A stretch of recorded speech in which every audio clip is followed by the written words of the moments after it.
Hello and welcome to episode 19 of A Fit and Able Life. This week we have Maggie Thibodeau of Cary Holistic Health with us talking about her naturopathic medicine practice. If you don't know what naturopathic medicine is, then this is a good episode for you because it's all about getting to the root causes of the things that cause us to be unhealthy or feel sick, or whatever it may be. It's not about treating the symptoms, but finding those things that will make us healthy for the long run. So here we go, Maggie Thibodeau. Well, Maggie, thank you so much for joining us for another episode of A Fit and Able Life. I have to say I've known your family and you in a very peripheral way for 20 years. And so I was delighted to hear from your mother, Karen, that you have gone into a health field and that you were pursuing that. I remember when you were doing it. So can you tell me a little bit about your title and what you actually do? Okay, yes. So I'm a naturopathic doctor. And naturopathic medicine really is a holistic take on healthcare, and there's a lot of focus on proactive prevention. By holistic, I mean that we look at diet, lifestyle, stress levels, all kind of aspects that might be impacting a person's health, and try to identify any obstacles or areas that need support to improve overall health. Okay, it's like a health educator almost for public health, kind of, where you're looking at everything that might be impacting the person. Right. I do feel like education is a big part of what I do, and trying to educate and empower people to take charge of their own health. Right. And what are the nature of the problems that people come to you with, or the symptoms that you're primarily dealing with your clientele? It's a really big range. I see a lot of allergies, a lot of gastrointestinal issues like reflux, Crohn's, irritable bowel, a lot of hormonal issues, whether it's female hormones and menopausal symptoms or thyroid conditions, diabetes, ADD, cholesterol issues. So with those things, you're using behavioral changes to, I guess, get rid of the symptoms, or what are you treating with what you do? So one of the things that differentiates naturopathic medicine from a more allopathic approach is that there's a real focus on trying to find the root causes of symptoms.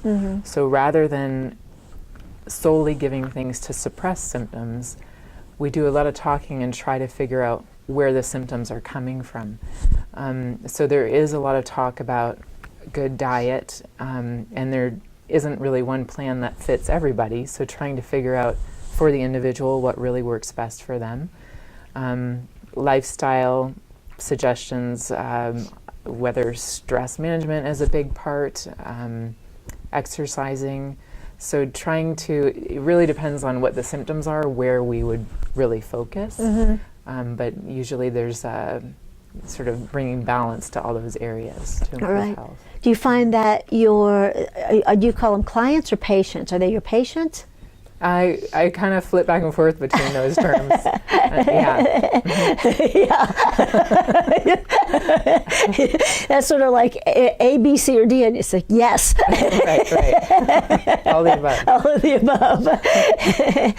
Do they seem to, when patients, I know with other kinds of practices, the lifestyle changes seem to be the hardest ones to get people to make. They want the quick fix, the shot, the pill, the surgery, whatever it is. They want the thing that really requires the least amount of effort, if that's the right word, to cure themselves, even if it is a behavioral issue like overeating or something, or being sedentary.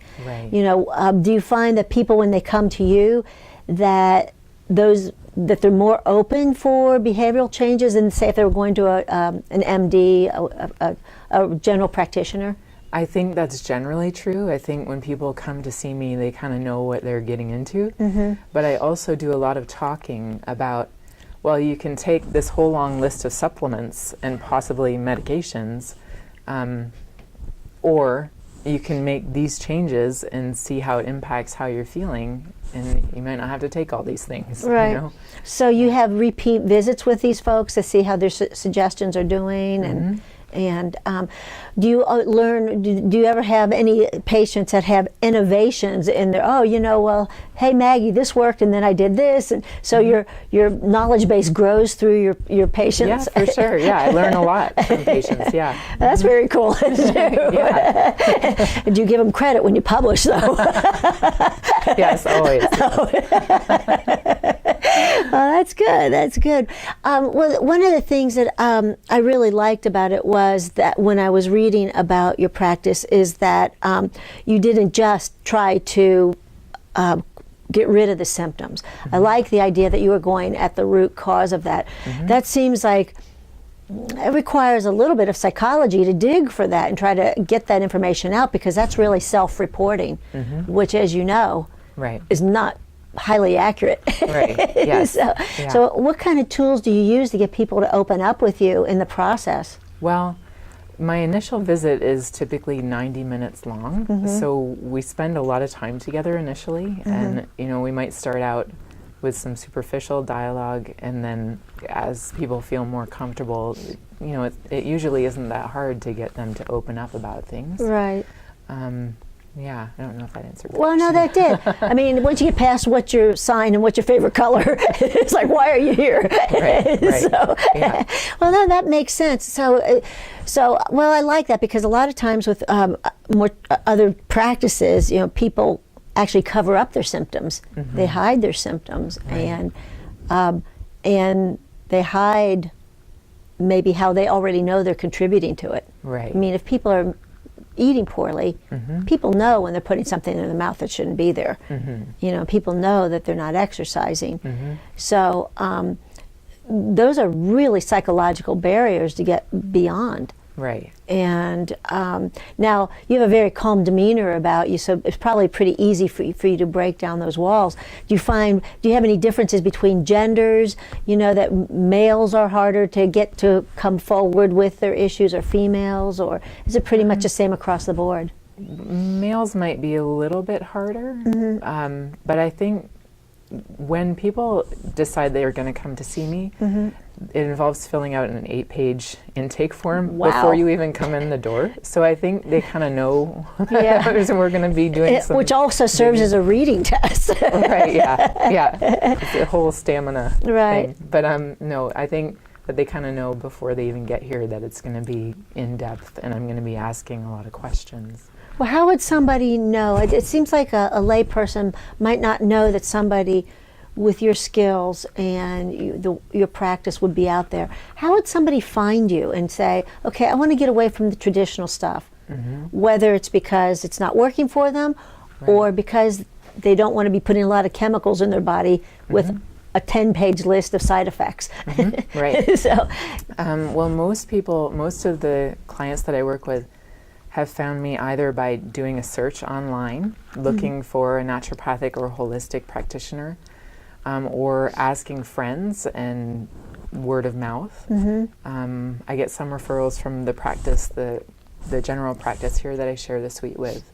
But I'd say it's mostly word of mouth and people who are seeking me out online and find me there. Well, with Fit and Able, because we basically focus on physical activity, and we know that being sedentary is a great contributor to obesity, which also contributes to a whole menu of health issues. So if somebody comes in and you can identify pretty quickly that they have a sedentary lifestyle, how do you get them up and moving? And I might use your tools and not quote you. Coach Elisa has this great new idea. Right, yeah. Well, it just depends on, I guess, how our interaction has gone, what path I might go down, but I often will ask, have you ever had an exercise routine? Or have you enjoyed any activities, and kind of go down what may have worked in the past, what they may have done in the past that sort of motivated them. Right. Otherwise, just talking about what seems reasonable to them, like going for a walk. It doesn't have to be something super intense. Right. But just where can they start? Yeah. And what would be a reasonable commitment to make? Nothing really hugely innovative, but No, but I think the idea that having somebody believe in them that they can get out and do this, starting at the simplest level, is so prudent. Because I think I know I run into people that even when I talk about like running or triathlon, they immediately hop to, well, I can't do a marathon or Ironman. Well, most people can. Right. Even conditioned runners and triathletes can't do that. So it's sort of taking away that that limelight event out of their mind. That's not what they're doing. Right. And so that's really important. Is there an age range of folks that you deal with, or does it go also across the board? Really across the board. Yep. I've seen babies less than a year old, and I don't even know how old my eldest patient has been, but definitely over 80. Wow. Yeah. So how do you interact with a baby that can't communicate to you? So usually they're with infants that are that young. They've been diagnosed with a condition by their pediatrician, like reflux or colic or something like that. And so they're coming to see me for specific symptoms like that. Right. And in that case, a lot of it, if the baby's being breastfed, has to do with the mom's diet, or if I think they need some kind of support, I'll use homeopathy. I did it too. And homeopathy is a really gentle form of medicine that I feel comfortable using with almost anybody. And can you define homeopathy for me? Boy. If I don't know, I can't even say it. So homeopathy is its own system of medicine. There are just trained homeopaths that only practice that, and it's based on a principle of like cures like. So there are thousands of remedies that are made from plant or animal or mineral matter, and you basically try to find a remedy that matches someone's symptom pictures. So it's easy. It's best illustrated with an example. So if someone came to see me and they had really irritated eyes that were really watery and teary, and a runny nose, and the discharge was clear, and they noticed that they felt a lot better when they went outside, then I might think of giving them the homeopathic of onion, because onion sort of elicits those symptoms in a healthy person. If you're cutting an onion and you get really irritated, Right. if you can open a window and escape the fumes, you often feel better. So it's kind of like, it's sort of an energetic medicine where you're using remedies like that to cancel out symptoms. You could almost compare it to a vaccine, giving small amounts of something. Right. But it's different. Yeah, that's different. Well, when you have, I guess then you also when you deal with a small child, you're also relying a lot on the mother or the parent, whoever, Yes. the caregiver, Right. bringing them in and their take on the environment For and sure. the lifestyle Yeah. and so forth like that. Do you ever go out to people, or do they basically come to you? I mean, since it might be environmental, Right. do you ever go out and assess the environment? And No, I haven't really. I can't think of any time that I've done that. Yeah. Usually I just rely on what the person has observed, Yeah. and asking them questions specifically if I think the environment has something to do with it. Right. Yeah. Well, without invading anybody's privacy, can you give us an idea of a patient that you have treated and that you felt real success with your treatments for them? Yes. So people that have come to see me. Well, okay. So I can think of a lot of examples.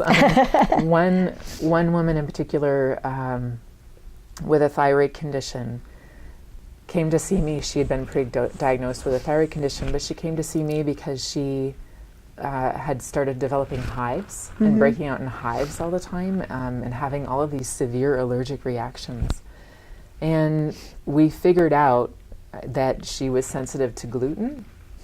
Gluten is a protein found in a lot of grains, predominantly in wheat. Right. And so she took gluten out, but was still sort of struggling. And one of the most profound changes was when I told her that Synthroid, which is a common thyroid hormone replacement, which she was taking, contains gluten. And she switched to a new one. It's a newer one called Tirosint. she's felt a lot better. So it was just identifying and removing this protein that was provoking her immune system. Right. And a lot of improvements that I see have to do with changing diet and identifying foods that are maybe promoting inflammation, like that. So what portion of your training then is the dietary portion, dealing with nutrition and I guess you have to know a lot about supplements too, and with the supplements. Well, so the naturopathic training, first you need your pre-medical requaquisites to apply, and then it's a 4-year program. Yeah, I remember your mother saying that, and it's like, wow, that's the long haul. It really is, yeah. So we have 3 years in the classroom, and nutrition is part of every year. Right. And then the last year is all clinical, where you're still learning and using nutrition. Right. I was interested, they had a documentary recently on TV about supplements, over-the-counter supplements, and how they're not monitored by the FDA, how a lot of them are actually not even what they say they are, how they're not maintained well, packaged well, on and on and on. Yeah. And actually can cause real problems. Sure. And we take supplements as per our physician's recommendation. So it was really kind of startling with that and wanting to know, well, are we doing harm to our body? Right. When people come in and they have this, I'm taking vitamin D and calcium and fish oil and my baby aspirin and all these things that are on the standard list of medicine of what you should be taking. Right. Do you ever just say, let's clear that away and start, let's just clear it off your menu? Yes. All of the above again. Yeah. The supplement industry is really problematic because nobody's regulating it. So there's a huge spectrum of quality, and then you can have things in supplements that aren't necessarily helpful but can be harmful. Right. So one is to just be aware of the quality supplements and to know what to look for, and to be aware of professional brands or companies that have had third-party research done confirming that what they're claiming is in there.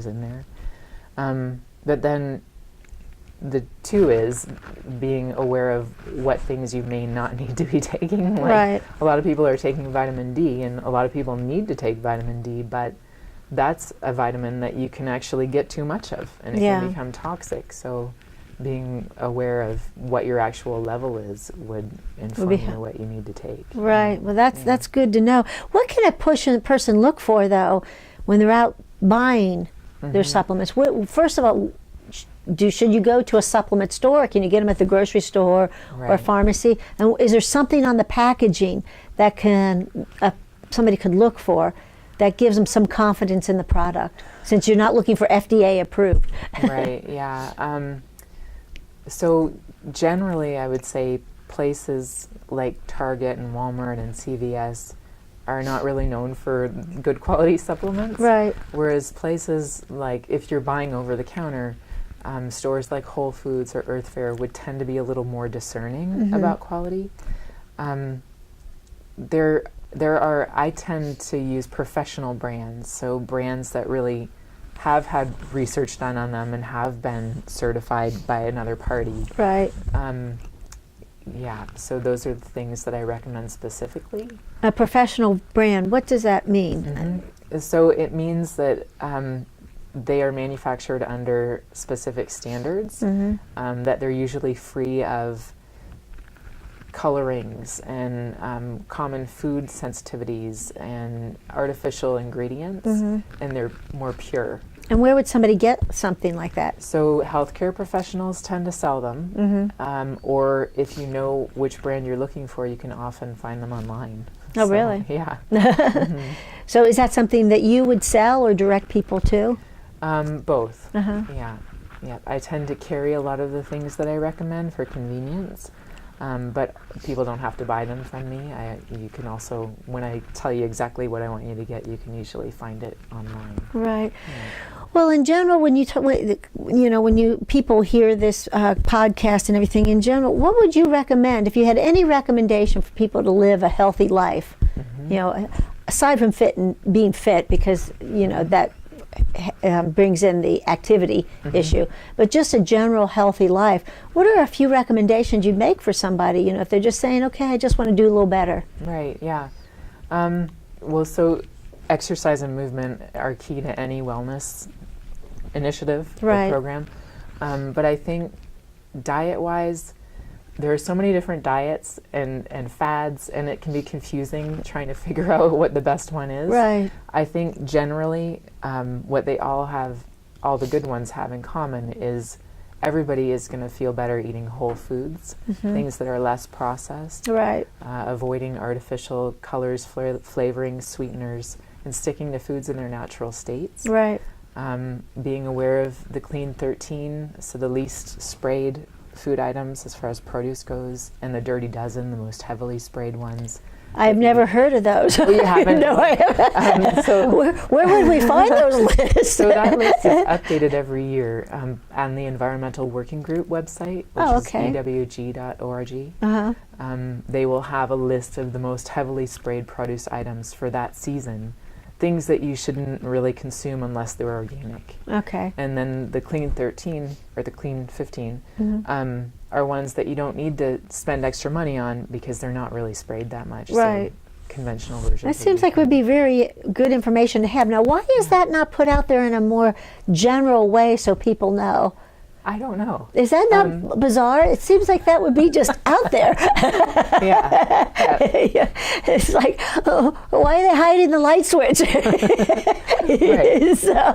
Well, that's kind of interesting. Well, so and also then in terms, if somebody wants to come and see somebody like you, then basically, can you say what the name of your company is and how they might find you? So Cary Holistic Health, and my website is caryholistichealth.com. So C-A-R-Y is Cary.